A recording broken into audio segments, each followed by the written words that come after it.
আলহামদুলিল্লাহ আজকের ইফতারি শেষ করলাম। অনেক দিনের ইচ্ছা ছিল খোলা আকাশের নিচে কোনো মাঠে বা কোনো খোলা জায়গায় বসে ইফতারি করব। অবশেষে সেই দিনটা আজকে পূরণ হলো। আমাদের অনেক দিনের ইচ্ছা যে আমরা রাজশাহী কলেজের মাঠে বসে ইফতারি করব। তো এইটা ইচ্ছা পোষণ করা হয় কিন্তু আসলে আমাদের হয়ে ওঠা হয় না। তবে ফাইনালি আজকে আমাদের সেই ইচ্ছাটা পূরণ হয়ে গেল। আমার ছোট বোন অনেকদিন থেকে বলে, "বড় আপু চলো একদিন আমরা রাজশাহী কলেজের মাঠে ইফতার করতে যাই। ওখানে সবাই ইফতার করে।" তো এভাবে করতে, করতে আমাদের গতবার রমজানেও করার কথা ছিল কিন্তু আমরা করতে পারিনি।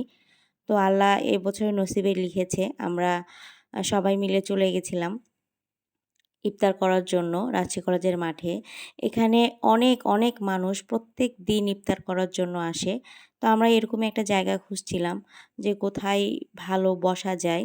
তো সামনে এগিয়ে দেখি আমরা একটা ভালো ফাঁকা জায়গা পেয়ে গেছি। সেখানে আমরা বসার জন্য প্রিপারেশন নিই যে এখানেই আজকে আমরা ইফতারি করব। আর পুরা মাঠ খালি মানুষ আর মানুষ। যে যেরকম জায়গা পাচ্ছে সে সেখানে বসে ইফতারি করার জন্য আয়োজন করছে। তো অবশেষে আমরা এই জায়গাটা পছন্দ করি এবং আমরা বাসা থেকে একটা চাদর, প্রয়োজনীয় যা, যা কিছু লাগে সবকিছুই আমরা নিয়ে গেছিলাম। আর এই জায়গাটা ফাইনালি আমরা ঠিক করি। এই তো আমরা বাসা থেকে যেগুলো দরকার সেগুলো নিয়ে গেছিলাম। আর অধিকাংশ জিনিসই আজকে আমরা বাজার থেকে কিনেছি। প্রায় প্রতিদিনের তো বাসাতেই বানানো হয়। তো আজকে আমরা চিন্তা করেছি যে আমরা বাড়ি থেকে কোনো কিছুই খাবো না। সবকিছুই আমরা বাইরের কেনা খাবো। তো প্রয়োজন মতো অল্প করে সবকিছু নেওয়ার চেষ্টা করেছি। খুব একটা বেশি আয়োজন করিনি। কারণ আমরা মাত্র ছিলাম ৩ জন। প্রায় কয়েকজনকেই একসাথে মাঠে বসে ইফতার করার জন্য দাওয়াত দেওয়া হয়েছিল। কিন্তু তারা বিভিন্ন কারণে ব্যস্ত থাকার কারণে তারা আসতে পারেনি। তো যাই হোক আমরা ৩ জনেই চলে আসছি। নসিব বলেও একটা কথা থাকে, চাইলেও অনেক কিছু সম্ভব হয় না। ইনশাআল্লাহ আল্লাহ বাঁচিয়ে রাখলে সামনে রমজানে সবাই মিলে ইফতার করব। এই তো আমরা আমাদের মতো সবকিছু আয়োজন করে ফেলেছি। আর পুরা মাঠ আরও মানুষে ভর্তি হয়ে যাচ্ছে। আস্তে, আস্তে অনেক ভিড় হচ্ছে। সবাই সবার মতো বসে যাচ্ছে। তো এই যে এখানে আমার ছোট বোন আছে, সে ইফতারি সাজাচ্ছে। কারণ আমাদের প্রায় ২০ মিনিটের মতো সময় আছে। আমরা প্রস্তুতি নিচ্ছি ইফতার করার জন্য।